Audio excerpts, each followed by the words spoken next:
They called him the Devil of Seoul. Jin Min Ho didn't have a heart, he had a block of ice where it beat. His mansion was a fortress, and his rules were law. Rule number 1, no strangers, ever. But on a stormy Tuesday, Zara, his terrified maid, had no choice.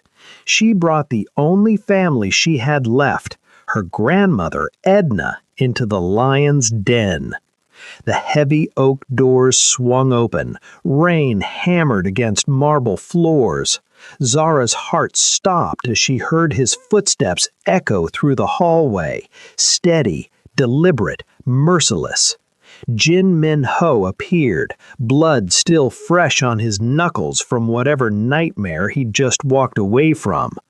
Zara squeezed her eyes shut, pulling her grandmother close, waiting for the gunshot that would end them both. But the sound never came. Instead, she heard something impossible, the rustle of expensive fabric hitting the floor. When she opened her eyes, the most dangerous man in the city wasn't holding a gun. He was on his knees, his head bowed low before her grandmother. And on his face, for the first time anyone had ever witnessed, were tears. "Halmione," he whispered, his voice breaking, "you're alive."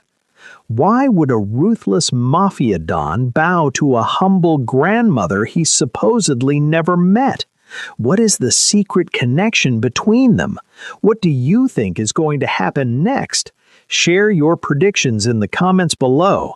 Don't forget to like this video if you're enjoying the story, comments where you are watching from, and don't forget to subscribe for more. Zara's phone buzzed at 3 a.m., shattering the silence of the servants' quarters. Her heart lurched as she saw the nursing home's number flashing on the screen. "Miss Zara?" The nurse's voice was frantic. "The basement's flooding. We're evacuating everyone, but we don't have enough space in the temporary facility. You need to come get your grandmother, now." The phone nearly slipped from Zara's trembling hands. She had nowhere to take Edna. Her tiny apartment had been condemned last month, black mold in the walls. She'd been sleeping in the mansion's staff room ever since, grateful for the bed, but terrified every single day. And now this. She threw on her coat and raced through the rain-soaked streets of Seoul. By the time she arrived at the nursing home, water was seeping through the corridors and elderly residents were being carried out on stretchers. Edna sat in a wheelchair by the entrance, looking small and confused, clutching her worn leather handbag. "Nana," Zara whispered, kneeling beside her, "we have to go." "Where are we going, dear?" Edna's eyes were cloudy, lost somewhere between present and past. "Somewhere safe," Zara lied, her stomach twisting into knots. The drive back to the mansion felt like a funeral procession. Every red light was a countdown to disaster. Every turn brought them closer to a house where strangers weren't just unwelcome, they were eliminated. Jin Min Ho had made that crystal clear 3 months ago when a lost delivery driver accidentally rang the service bell. The man left in an ambulance. Zara parked in the back alley, her hands shaking so violently she could barely turn off the engine. She helped Edna out of the car, supporting her grandmother's frail body as they crept through the service entrance. The kitchen was dark and empty. The other staff wouldn't arrive until dawn. "Just for tonight," Zara whispered to herself like a prayer. "Just until I figure something out." Zara had 3 guest rooms to clean before sunrise, Mr. Jin's orders. She glanced back one more time at her sleeping grandmother, then slipped out into the hallway, closing the door as quietly as possible. She worked faster than she'd ever worked before, her mind racing through impossible solutions. Maybe she could find another nursing home by morning. Maybe she could... A sound froze her mid-motion. Footsteps. slow and unsteady, coming from the direction of the servants' quarters. No, no, no!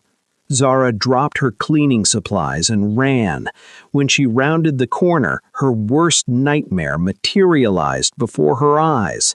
Edna was wandering down the main hallway, humming softly to herself, her fingers trailing along the expensive wallpaper, heading straight toward Jin Min Ho's office.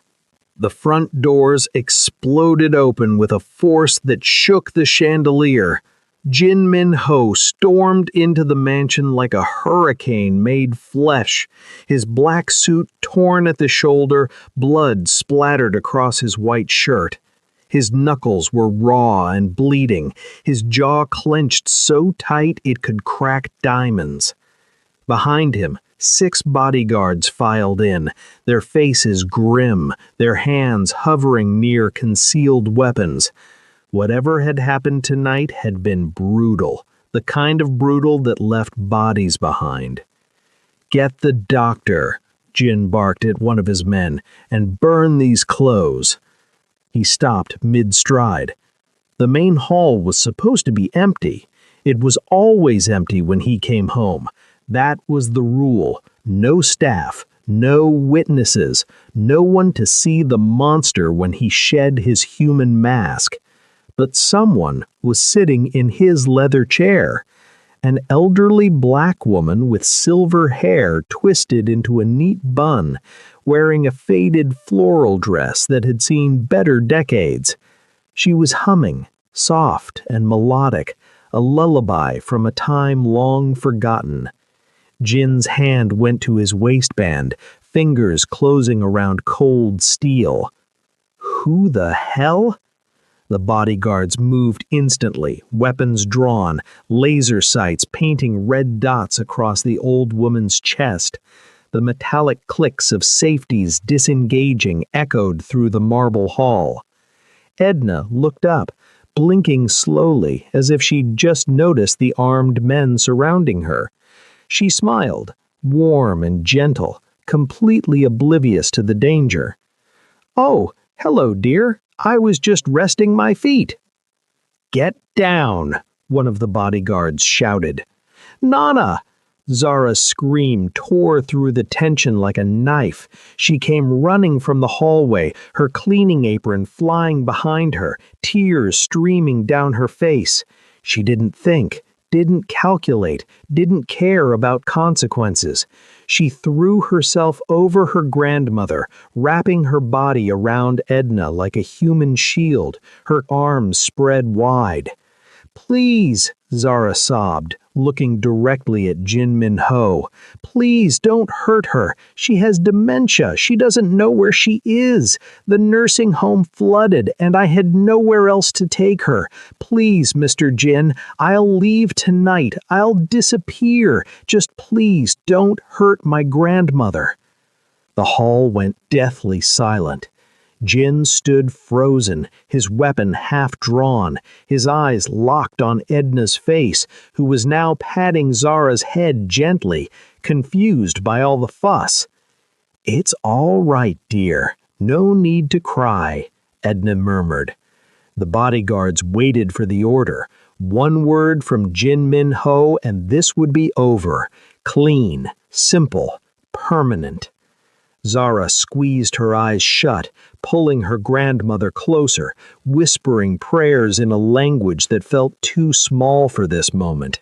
She waited for the gunshot. But instead, she heard something impossible. The soft thud of expensive fabric hitting marble. Zara's eyes flew open.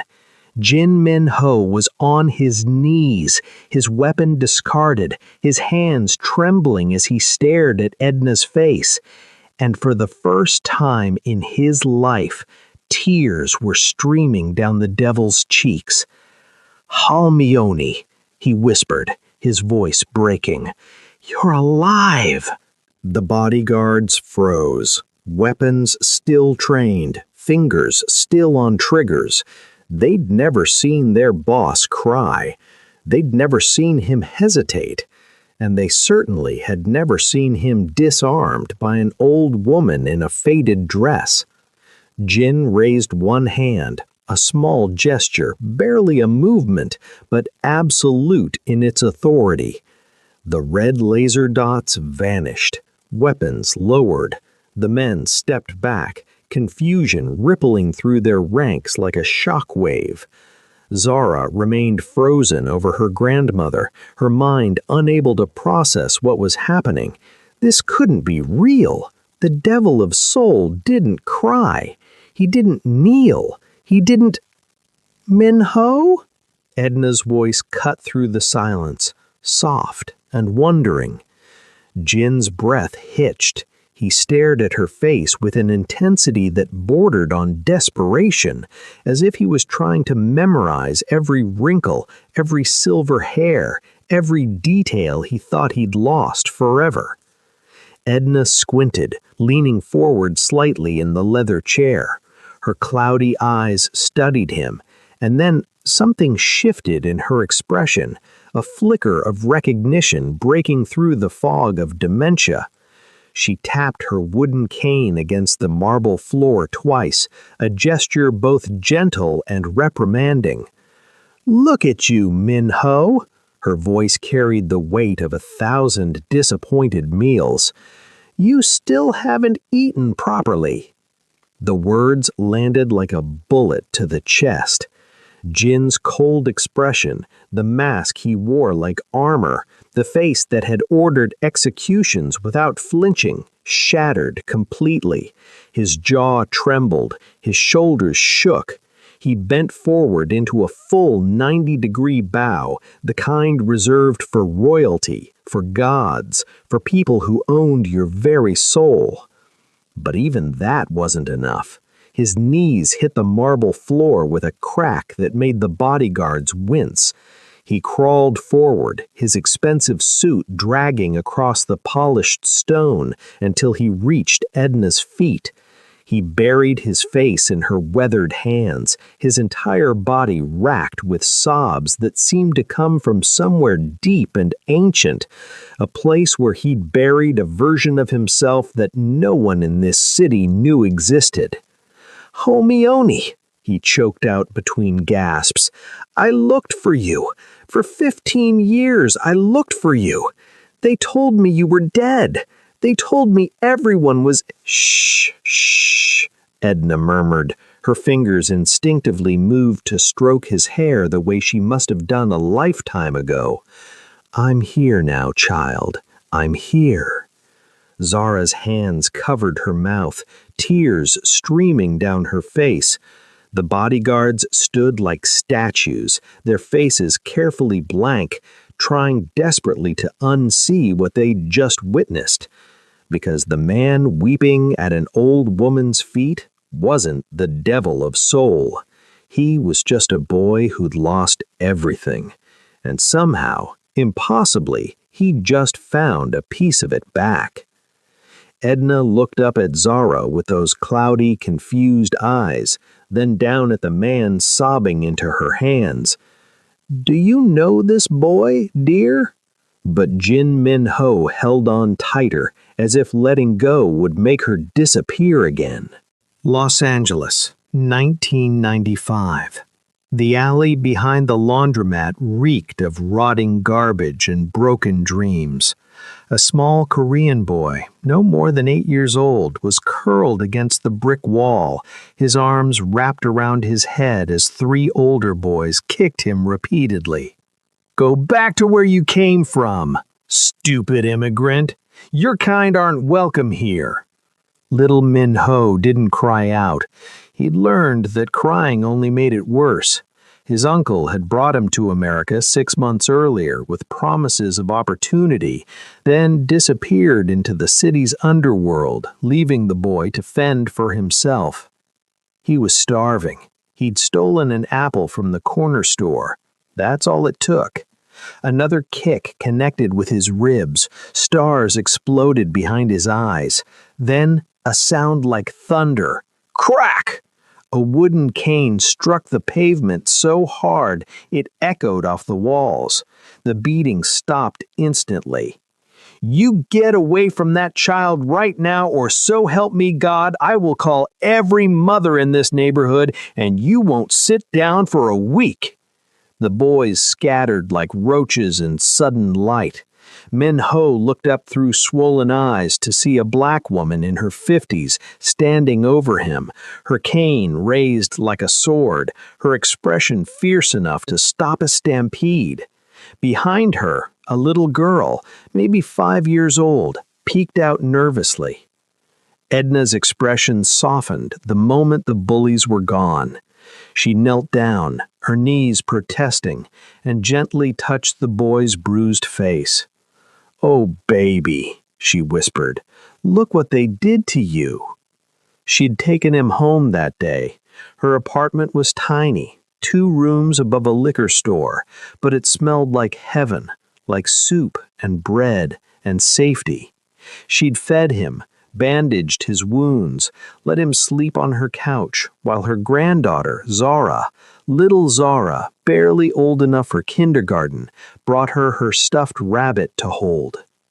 "You can stay as long as you need," Edna had said, stroking his hair as he finally cried. For 3 months, she'd been his mother, the only mother he'd ever known.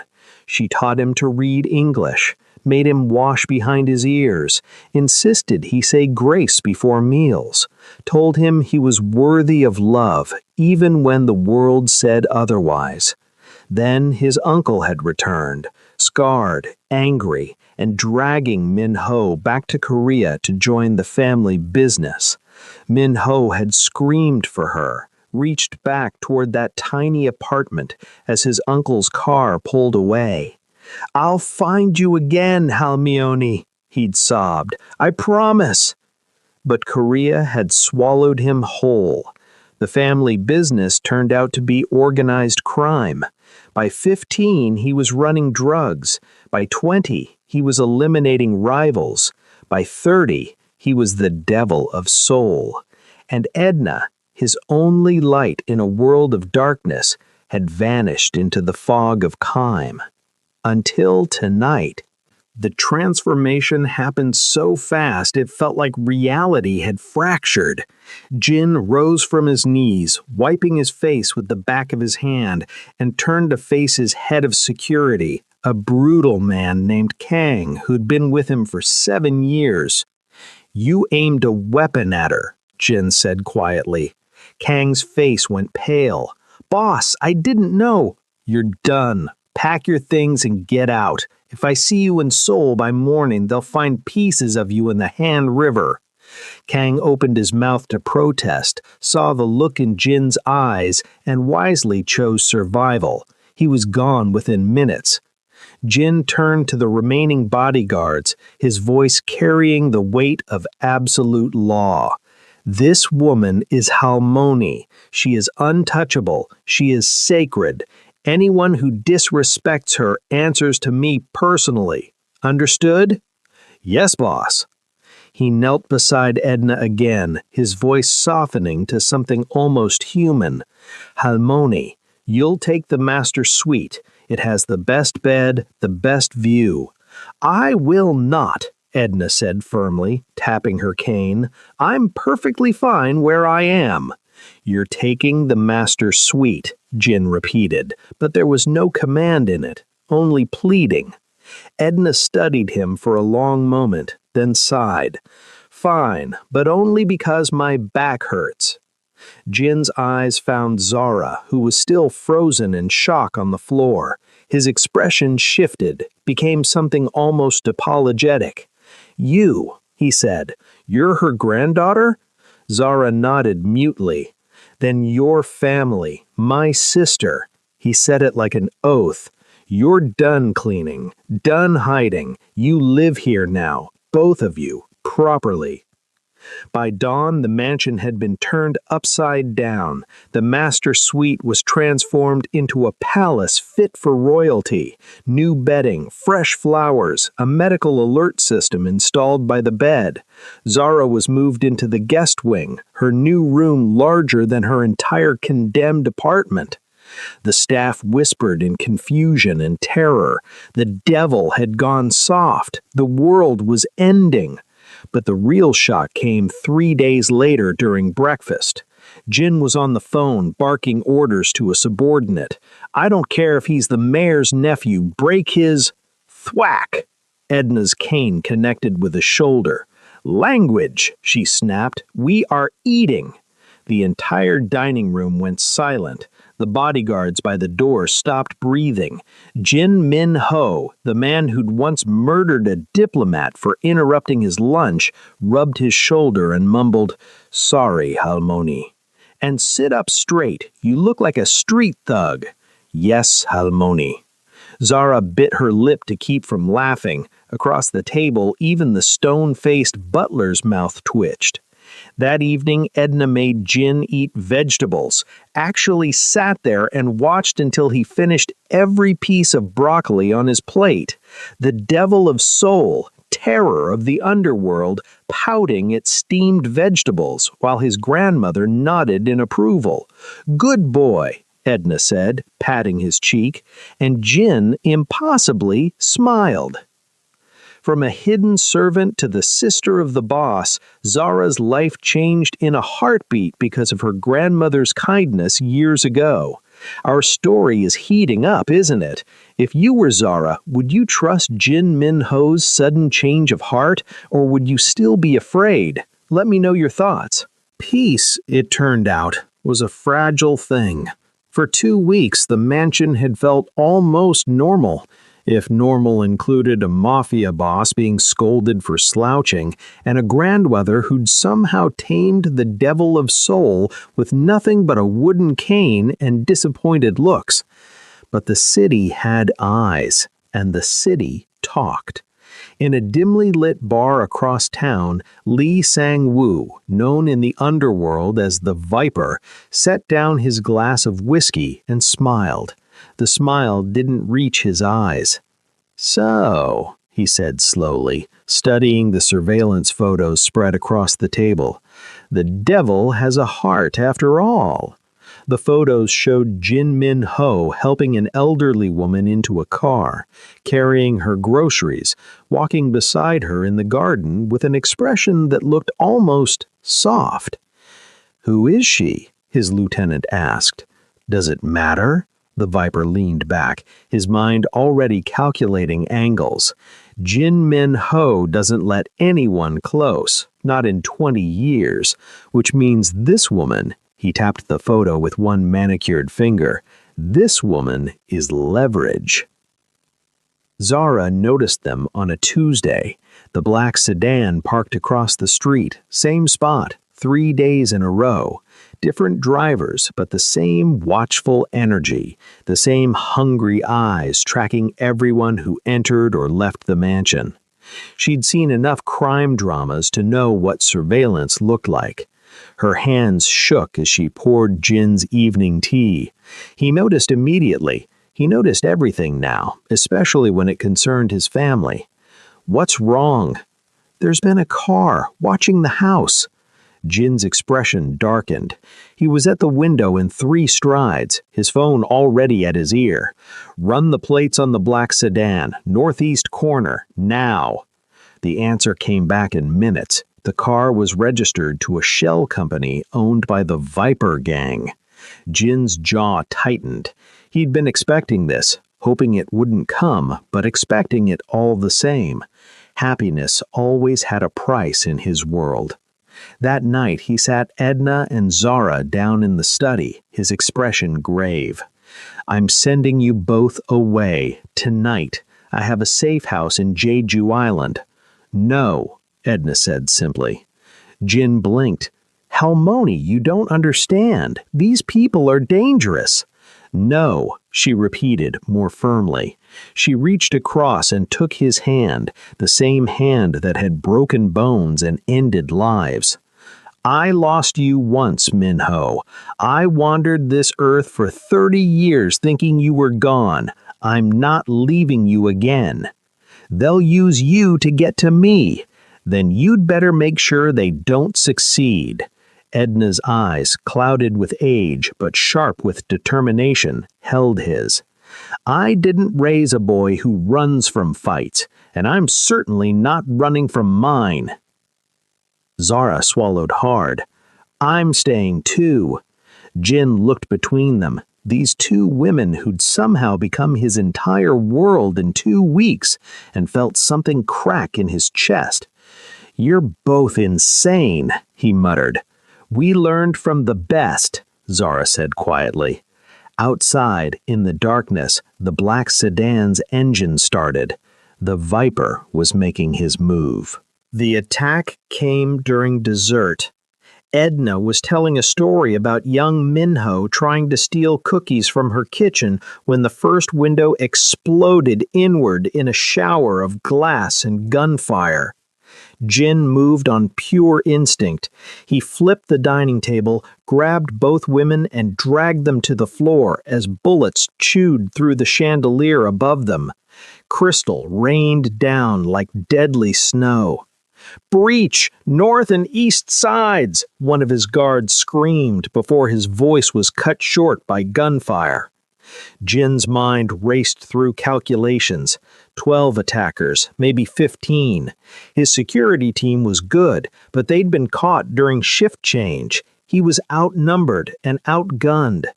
"Move!" he shouted, pulling Edna and Zara toward the hallway. More gunfire erupted from the kitchen. The Viper had planned this perfectly. Simultaneous entry points, maximum chaos.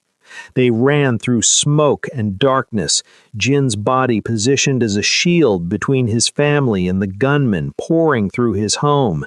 He returned fire without looking, muscle memory guiding his aim. The panic room was behind a false wall in his study. He slammed his palm against the biometric scanner and the wall slid open to reveal a reinforced steel door. "Get in, now!" Zara stumbled inside, but Edna hesitated, looking back at Jin with eyes that suddenly seemed clear, terrifyingly clear. "You're not coming with us," she said, not a question. "You'll be right behind you, Halmoni, I promise." She studied his face, the same face she'd bandaged 30 years ago, and knew he was lying. "Minho, please," his voice cracked. "Please, I can't lose you again." Edna stepped inside. Jin reached for the door controls. Nothing happened. He slammed the button again. The red error light blinked mockingly. The door mechanism had been damaged in the attack, probably by the explosion that took out the east wing. "No, no, no!" Jin's fingers flew over the backup controls, but the door wouldn't seal, wouldn't lock. The panic room was useless. Footsteps thundered down the hallway, multiple sets, coming fast. Jin spun, raising his weapon, positioning himself in the doorway. 3 bullets left, maybe 4. Not enough. "Stay behind me," he commanded. 4 gunmen rounded the corner, weapons raised, professional, precise, Viper's best. Jin fired twice. 2 men dropped, the others scattered for cover, returning fire. A bullet grazed Jin's shoulder, spinning him back. He raised his weapon again with shaking hands, and Edna stepped in front of him. The elderly woman moved faster than seemed possible, her frail cane raised high, her frail body blocking Jin from the gunman's line of fire. "You will not touch my son," she roared with a voice that carried 30 years of grief and love and absolute unshakable defiance. The gunman froze, momentarily stunned by the sight of an old woman with a cane standing between them and their target.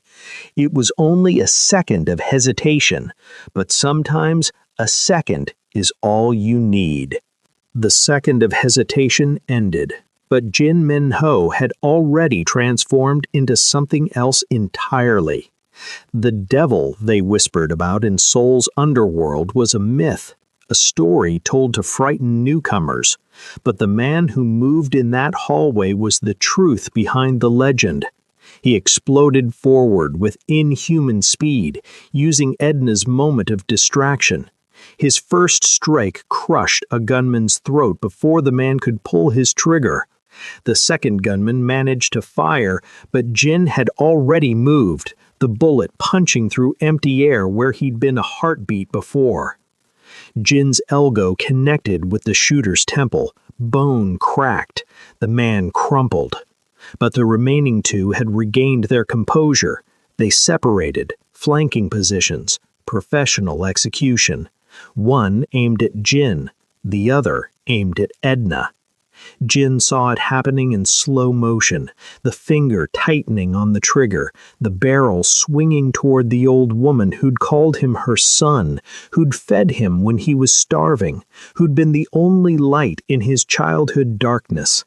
He didn't think. He threw himself sideways, his body crossing the space between the gunman and Edna just as the trigger was pulled. The bullet hit him in the shoulder, spinning him backward. White-hot pain exploded through his body, but he didn't stop moving, couldn't stop, not while she was in danger. He crashed into the gunman, driving them both into the wall. His injured arm was useless, hanging limp, but his other hand found the man's throat and squeezed.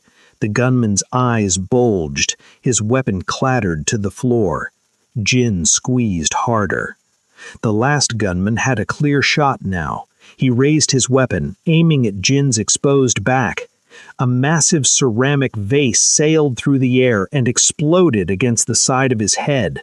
The gunman staggered, blood streaming from a gash above his ear, his aim thrown off. He spun toward the source. Zara stood in the panic room doorway, her hands empty, her chest heaving, terror and determination warring on her face. "You don't dare!" she screamed. The distraction cost him everything. Jin released the choking gunman, who slumped unconscious to the floor and moved like lightning. He caught the last shooter's wrist, twisted it with a sickening crack, and stripped the weapon away in one fluid motion. Their eyes met. The gunman saw his death looking back at him. Jin's strike was precise, clinical, final. The hallway fell silent except for Jin's ragged breathing and the distant sounds of fighting from other parts of the mansion. Blood ran down his arm, dripping onto the expensive carpet. His vision swam, but he forced himself to turn.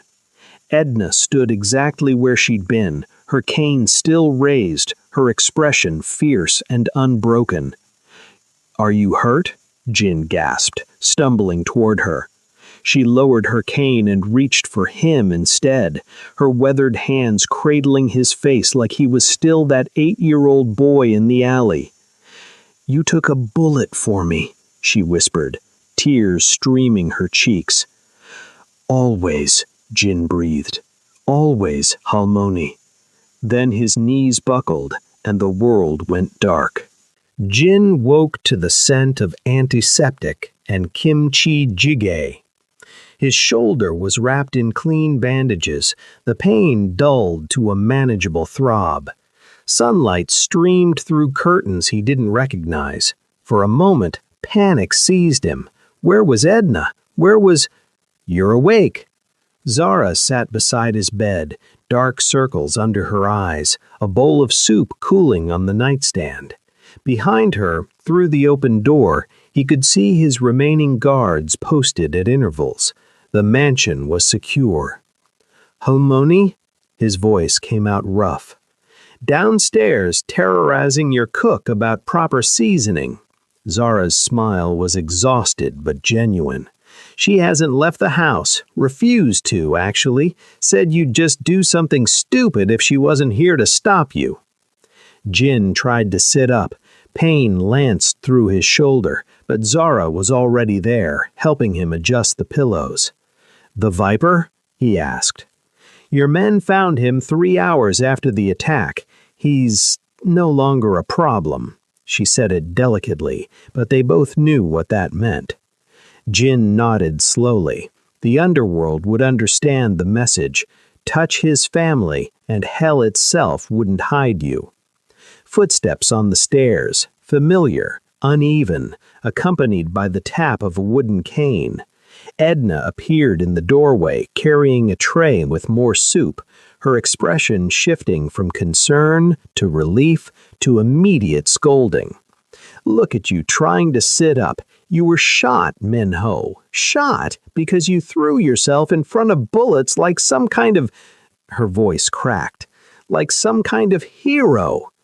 She set the tray down with shaking hands and sank into the chair beside him, suddenly looking every one of her 78 years. "I can't lose you again, not when I just got you back." Jin reached for her hand with his good arm, his fingers, calloused from violence, stained with blood he could never wash clean, gently wrapping around hers. "You won't, Halmoni, I promise. No more running, no more losing each other." He looked at Zara, including her in the promise. "We're family. Nothing breaks that.